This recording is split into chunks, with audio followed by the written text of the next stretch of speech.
नमस्कार। आज हम एक बड़े ही गहरे और कह सकते हैं ज़रूरी विषय पर बात करने वाले हैं। दैनिक जीवन में पवित्रता। इसका आखिर मतलब क्या है और ये हमारी ज़िंदगी पर असर कैसे डालती है? और इस गुत्थी को सुलझाने के लिए हम श्री रामकृष्ण परमहंस, जो 19वीं सदी के महान संत थे, उनके विचारों को समझने की कोशिश करेंगे। उन्होंने मन, वाणी और कर्म, इन तीनों के शुद्धि को कितना ज़रूरी माना था। बिल्कुल। और श्री राम कृष्ण के लिए पवित्रता कोई कोई सिर्फ पूजा पाठ का नियम नहीं था। ये तो जीने का एक तरीका था। आध्यात्मिक तरक्की और सच्ची शांति पाने का, यूं कहें कि आधार था। उनका साफ मानना था कि पवित्रता बस बाहर की साफ सफाई नहीं है। नहीं, असल में ये हमारे मन की, हमारे अंदर के विचारों की, भावनाओं की निर्मलता है। ठीक है, तो आज हमारी कोशिश यही रहेगी कि श्री रामकृष्ण की ये जो गहरी बातें हैं उनको आसान शब्दों में समझें और देखें कि रोज की जिंदगी में, भाई घर हो या ऑफिस, इस पवित्रता को हम जी कैसे सकते हैं। चलिए शुरू करते हैं। तो सबसे पहले ये बताइए कि श्री रामकृष्ण ने पवित्रता और ईश्वर के अनुभव के बीच क्या रिश्ता बताया? क्या कोई सीधा कनेक्शन है? हाँ, बिल्कुल सीधा। उनका तो इस पर विचार बहुत ही स्पष्ट था। वो अक्सर कहते थे, भगवान केवल पवित्र हृदय में ही वास करते हैं। जैसे आप सोचिए, एक गंदा आईना है, मैला है, क्या वो साफ तस्वीर दिखा सकता है? नहीं ना। नहीं ना। बस वैसे ही, अगर मन अशुद्धियों से भरा है, मतलब जैसे वासना है, गुस्सा है, लालच है, तो उसमें ईश्वर का अनुभव या उनकी मौजूदगी महसूस हो ही नहीं सकती। उन्होंने इसकी तुलना गंदे पानी से भी की। अच्छा, गंदे पानी से? हाँ, कि जैसे गंदा पानी पूजा के लायक नहीं होता, वैसे ही अशुद्ध मन भी। जबकि शुद्ध मन कैसा है? पवित्र गंगा जल जैसा, जो ईश्वर को चढ़ाने लायक है। तो उनके हिसाब से ईश्वर को पाने या जानने की पहली शर्त वो मन की पवित्रता ही है, अनिवार्य शर्त। ये आईने वाली बात सोचने पर मजबूर करती है। मतलब सिर्फ बाहर से पूजा कर ली, पाठ कर लिया, वो काफी नहीं है। अगर अंदर ही मैल भरा है, तो क्या श्री रामकृष्ण के लिए धर्म का मतलब सिर्फ ये पूजा पाठ, रीति रिवाज ही था, या इसका सीधा लेना देना हमारे रोज के व्यवहार से था, हमारे आचरण से? बिल्कुल सही पकड़ा आपने। उनके लिए धर्म की असली जड़ तो आचरण ही था। उन्होंने बार बार कहा, धर्म की जड़ आचरण में है। सिर्फ नियम मान लेना या पूजा कर लेना, वो तब तक बेकार है जब तक आदमी का व्यवहार, उसका चाल चलन शुद्ध न हो। सच बोलना, ईमानदारी से काम करना, किसी को धोखा न देना, दूसरों के लिए दिल में दया रखना, यही तो है सच्चा धर्म। आप सोचिए ना, कोई रोज घंटों पूजा करे, मंदिर जाए, लेकिन अपनी दुकान पर बेईमानी करे या दूसरों की बुराई करता फिरे, तो श्री रामकृष्ण कहते थे, भाई उसकी पूजा का कोई मतलब नहीं, कोई फल नहीं मिलेगा, कोई फायदा नहीं। हाँ, क्योंकि उसका आचरण पवित्र नहीं है। झूठ, छल, दूसरों को तकलीफ देना, ये सब पवित्रता के खिलाफ है। जी। और इस तरह धर्म के भी। तो ये आचरण की पवित्रता की बात हुई। इससे जुड़ा हुआ श्री रामकृष्ण ने इंद्रिय संयम पर, मतलब सेंसेस को कंट्रोल करने पर, हाँ। और खासकर काम वासना पर काबू रखने पर बहुत जोर दिया था। इसका पवित्रता से क्या खास कनेक्शन है? क्यों इतना जरूरी माना इसे? हाँ, ये उनके उपदेशों का एक बहुत ही अहम हिस्सा था। देखिए, उनका मानना था कि हमारी इंद्रियां जब वो बेलगाम होकर भोग विलास की तरफ भागती हैं, तो वो मन को सबसे ज्यादा गंदा करती हैं, अपवित्र करती हैं। और काम वासना के बारे में तो वो साफ कहते थे, जहां कामनी कांचन का मोह है, मतलब स्त्री और धन का लालच, हाँ। वहां ईश्वर नहीं। उनका कहना था कि ये वासनाएं मन पर एक पर्दा डाल देती हैं, जिससे ईश्वर का प्रकाश वो अंदर आ ही नहीं पाता। अच्छा। इसीलिए उन्होंने रोजमर्रा की जिंदगी में भी संयम बरतने को कहा। जैसे सादा खाना खाओ, फालतू के भोग विलास से बचो, और शादीशुदा जीवन में भी धर्म और मर्यादा का ध्यान रखते हुए संयम से रहो। यही संयम मन को साफ रखने में मदद करता है, और तभी आध्यात्मिक रास्ते पर आगे बढ़ना मुमकिन होता है। ये दिलचस्प है कि कैसे खाना पीना, रहना सहना जैसी रोज की छोटी छोटी बातें भी मन की पवित्रता से जुड़ी हैं। अच्छा, मन और कर्म की बात तो हुई, पर हमारी जबान का क्या? हमारी वाणी जो हम बोलते हैं, उसका भी पवित्रता से कोई लेना देना है? अरे बिल्कुल है। श्री रामकृष्ण वाणी की शुद्धि को भी उतना ही जरूरी मानते थे। उनका कहना था, जिसकी वाणी गंदी है उसका मन भी अशुद्ध ही समझो। हमारी बातें क्या हैं? वो असल में हमारे अंदर के विचारों और भावनाओं का आईना ही तो हैं। सही बात है। अगर मन में गुस्सा है, नफरत है या कोई छल कपट है, तो वो अक्सर कड़वे शब्दों में, झूठी बातों में या दूसरों की बुराई करने में बाहर निकलता है। इसीलिए उन्होंने सलाह दी कि हमें झूठ बोलने से बचना चाहिए, निंदा करने से, किसी को कड़वा बोलने से हमेशा परहेज करना चाहिए। बल्कि हमारी बातें कैसी होनी चाहिए? मीठी, सच्ची और दूसरों को हौसला देने वाली। ऐसी पवित्र वाणी न सिर्फ हमारे अपने मन को शांत रखती है, बल्कि जो सुनता है उस पर भी अच्छा असर डालती है, माहौल को बेहतर बनाती है। ये सारी बातें सुनने में तो बहुत अच्छी लगती हैं, पर थोड़ी ऊंची भी लगती हैं। क्या ये सब सिर्फ साधु संतों के लिए मुमकिन है, या हम जैसे साधारण लोग जो घर परिवार चला रहे हैं, नौकरी कर रहे हैं, बिजनेस कर रहे हैं, हमारे जीवन में भी इन उसूलों की कोई जगह है? श्री रामकृष्ण ने गृहस्थों के लिए, मतलब हाउस होल्डर्स के लिए क्या कहा? ये सवाल बहुत लोगों के मन में आता है और श्री रामकृष्ण ने इसका बहुत साफ जवाब दिया है। उनके उपदेश सिर्फ जंगल या मठ में रहने वालों के लिए नहीं थे, वो गृहस्थों के लिए भी उतने ही जरूरी और उतने ही प्रैक्टिकल थे। वो कहते थे, संसार में रहो मगर संसार को अपने अंदर मत घुसने दो। उनका कहना था कि एक गृहस्थ का जीवन भी उतना ही महान बन सकता है अगर वो ईमानदारी और पवित्रता से अपनी जिम्मेदारियां निभाएं। अच्छा। हाँ, उन्होंने खास तौर पर व्यापारियों को, नौकरी करने वालों को चेताया था कि भाई लालच और बेईमानी से बचो। उनका मानना था कि अन्याय से या धोखे से कमाया हुआ पैसा अशुद्ध होता है और ऐसे पैसे से तुम चाहे कितना दान पुण्य कर लो, उसका कोई लाभ नहीं मिलता। कोई फायदा नहीं। हाँ, जबकि ईमानदारी और मेहनत से कमाया हुआ थोड़ा सा पैसा भी मन को शांति देता है, सच्चा सुख देता है। तो हाँ, पवित्रता का रास्ता सबके लिए खुला है, चाहे वो कोई भी हो, कहीं भी हो, कुछ भी करता हो। तो इसका मतलब ये हुआ कि अपने काम की जगह पर ईमानदार रहना भी एक तरह की साधना ही है। अब एक और बात दिमाग में आ रही है, आजकल बाहरी साफ सफाई, स्वच्छता पर बहुत जोर है, हाइजीन, क्लेanलीनेस। श्री रामकृष्ण के समय में भी ये जरूर रहा होगा। तो उनके विचारों में ये जो बाहरी शुद्धि है, इसका क्या स्थान था? क्या वो जरूरी नहीं थी?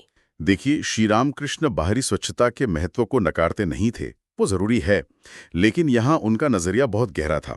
उन्होंने बार बार चेताया कि सिर्फ बाहर से साफ सुथरा दिखना या रोज नहा लेना ही पवित्रता नहीं है। अच्छा। वो कहते थे, मन मैला और तन उजला, इससे क्या होगा? असली शुद्धि और सबसे जरूरी शुद्धि है मन की शुद्धि। मन से लोभ, क्रोध, अहंकार, ईर्ष्या, द्वेष, ये जो सारे नकारात्मक भाव हैं, इनको निकालना। उन्होंने उदाहरण भी दिया कि जैसे कोई बर्तन है, उसे बाहर से कितना भी रगड़कर चमका लो, हाँ, अगर अंदर गंदगी भरी है तो वो किस काम का?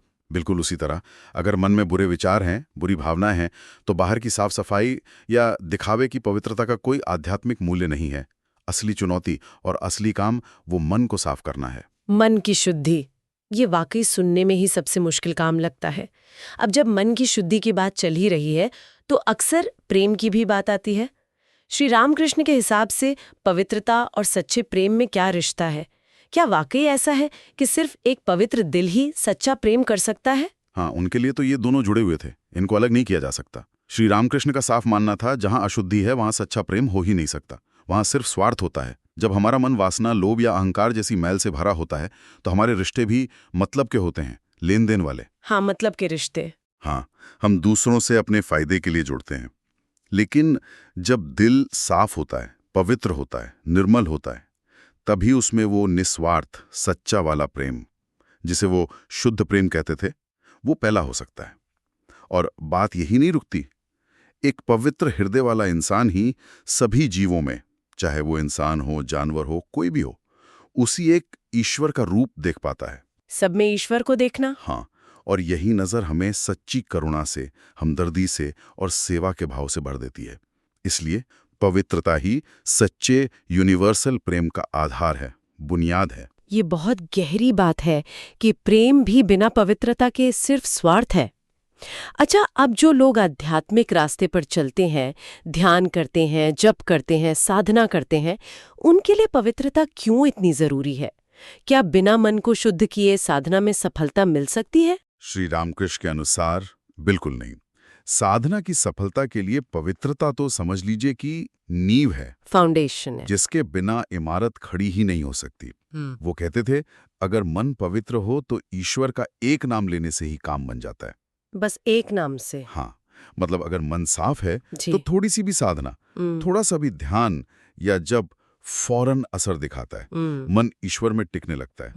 लेकिन अगर मन में हजारों चिंताएं हैं, वासनाएं भरी हैं, गुस्सा है, जलन है, तो चाहे कोई घंटों माला फेरता रहे या ध्यान में बैठने की कोशिश करे, मन तो भटकेगा ही। बिल्कुल। साधना सफल नहीं होगी। मन टिकेगा ही नहीं। बिल्कुल। इसीलिए वो साधकों को हमेशा पहले अपने मन, वचन और कर्म को शुद्ध करने पर जोर देते थे। उनका कहना था कि पहले जमीन तैयार करो, मतलब मन को पवित्र बनाओ, फिर बीज डालो, मतलब साधना करो, तभी अच्छा फल मिलेगा। पवित्रता के बिना तो आध्यात्मिक यात्रा वो शुरू ही नहीं हो सकती। तो ये सब समझने के बाद अब आते हैं बिल्कुल प्रैक्टिकल सवाल पर। हम अपनी इस भाग दौड़ भरी जिंदगी में, इतनी टेंशन वाली लाइफ में पवित्रता को उतारें कैसे? क्या श्री राम कृष्ण ने इसके लिए कुछ ठोस करने लायक तरीके बताए थे? कुछ प्रैक्टिकल स्टेप्स? हाँ, बिल्कुल बताए थे। वो जानते थे कि ये कहना आसान है, करना मुश्किल, खासकर गृहस्थों के लिए। इसलिए उन्होंने कुछ बहुत ही प्रैक्टिकल और सरल रास्ते सुझाए, जिन्हें कोई भी धीरे धीरे अपना सकता है। पहला और सबसे जरूरी, हमेशा सच बोलने की कोशिश करना और किसी भी तरह के धोखे या कपट से बचना। सच बोलना। हाँ। दूसरा, अपनी रोजी रोटी ईमानदारी से कमाना, किसी का हक नहीं मारना, गलत तरीके से पैसा नहीं कमाना। तीसरा, अपनी इंद्रियों पर थोड़ा काबू रखना, मतलब खाने पीने में, देखने सुनने में थोड़ा संयम बरतना, फालतू के भोग विलास से बचना और सादा जीवन जीना। सादा जीवन। बिल्कुल। चौथा, सत्संग करना, यानी अच्छे और पवित्र विचारों वाले लोगों के साथ उठना बैठना, अच्छी किताबें पढ़ना और रोज थोड़ा समय निकालकर ईश्वर का नाम लेना या उनका ध्यान करना। पांचवा, दूसरों की मदद करना, जितना बन पड़े जरूरतमंदों की सेवा करना और सभी जीवों के लिए मन में दया रखना। सेवा और दया। हाँ। और छठा, जो शायद सबसे ज्यादा लगातार कोशिश मांगता है, अपने मन पर नजर रखना। जब भी गुस्सा आए, लालच आए, जलन हो या घमंड महसूस हो, उसे पहचानना और उसे शांत करने की कोशिश करना। श्री रामकृष्ण कहते थे कि इन तरीकों पर लगातार चलते रहने से धीरे धीरे ही सही जीवन अपने आप पवित्र होने लगता है। ये कोई एक दिन का काम नहीं है, ये तो रोज का अभ्यास है, लगातार चलने वाला। ये उपाय वाकई करने लायक लगते हैं। छोटे छोटे कदम हैं जिनसे शुरुआत की जा सकती है। अब आखिरी सवाल, आज के ज़माने में जहाँ इतना भ्रष्टाचार है, इतना तनाव है, इतना मटीरियलिज्म है, वहाँ श्री रामकृष्ण के ये विचार कितने रेलेवेंट है? क्या आज भी इनकी कोई कीमत है? मेरे ख्याल से तो आज के समय में इन विचारों की रिलेवेंस शायद पहले से भी कहीं ज्यादा है। आप सोचिए, आज समाज में ईमानदारी, सच्चाई, संयम, इन मूल्यों की कितनी कमी महसूस होती है। हाँ, बहुत ज्यादा। व्यक्तिगत स्तर पर भी देखें, अगर लोग श्री रामकृष्ण के बताए रास्ते पे थोड़ा भी चलने की कोशिश करें, ईमानदारी से काम करें, सच बोले, दूसरों के लिए करुणा रखें, तो न सिर्फ उनकी अपनी जिंदगी में शांति और संतोष बढ़ेगा, बल्कि समाज पर भी इसका अच्छा असर पड़ेगा। आज जो ये मानसिक तनाव है, डिप्रेशन है, एंजाइटी है, ये इतना बढ़ गया है। हाँ, बहुत आम हो गया। इसका एक बड़ा कारण ये बेलगाम इच्छाएं और मन की अशांति तो है।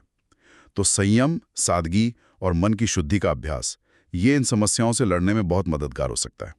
और जो लोग जीवन का गहरा मतलब ढूंढ रहे हैं, आध्यात्मिक शांति चाहते हैं, उनके लिए तो पवित्रता का ये रास्ता आज भी उतना ही जरूरी है, उतना ही अनिवार्य है जितना श्री रामकृष्ण के समय में था। ये तो टाइमलेस प्रिंसिपल्स हैं। तो कुल मिलाके श्री रामकृष्ण हमें यही सिखाते हैं कि पवित्रता कोई बाहरी दिखावा या सिर्फ रीति रिवाज नहीं है, बल्कि ये हमारे मन की, हमारी बातों की और हमारे कामों की अंदरूनी सफाई है, निर्मलता है। और यही निर्मलता एक शांत, सुखी, मतलब भरी और आध्यात्मिक रूप से बेहतर जिंदगी जीने की बुनियाद है। बिल्कुल सही कहा आपने। सत्य, संयम, ईमानदारी, करुणा, निस्वार्थ सेवा और ईश्वर में विश्वास, यही वो खंबे हैं जिन पर पवित्र जीवन की इमारत खड़ी होती है। और यही रास्ता हमें धीरे धीरे अपने असली स्वरूप के और ईश्वर के करीब ले जाता है। पवित्रता सिर्फ एक गुण नहीं है, ये तो जीवन जीने का एक पूरा तरीका है। इसकी जिंदगी में इतने बिजी हैं, इतनी चुनौतियां हैं, लेकिन क्या हम आज ये सोच सकते हैं कि पवित्रता के किसी एक सिद्धांत को ही सही, चाहे वो सिर्फ सच बोलना हो या अपने काम में पूरी ईमानदारी रखना हो या किसी परेशान इंसान के लिए थोड़ी ज्यादा हमदर्दी दिखाना हो, उसे अपनी जिंदगी में उतारने की एक कॉन्शियस कोशिश करेंगे और फिर देखें कि इस छोटे से बदलाव का हमारे मन की शांति पर और हमारी जिंदगी के अनुभव पर क्या असर पड़ता है। उम्मीद है आपको श्री रामकृष्ण परमहंस के विचारों पर हुई ये चर्चा जानकारी भरी और प्रेरणा देने वाली लगी होगी। अगर हाँ, तो प्लीज़ इस वीडियो को लाइक करें और हमारे चैनल को सब्सक्राइब करना न भूलें, ताकि आप आगे भी ऐसी गहरी और सार्थक चर्चाओं से जुड़े रह सकें। धन्यवाद।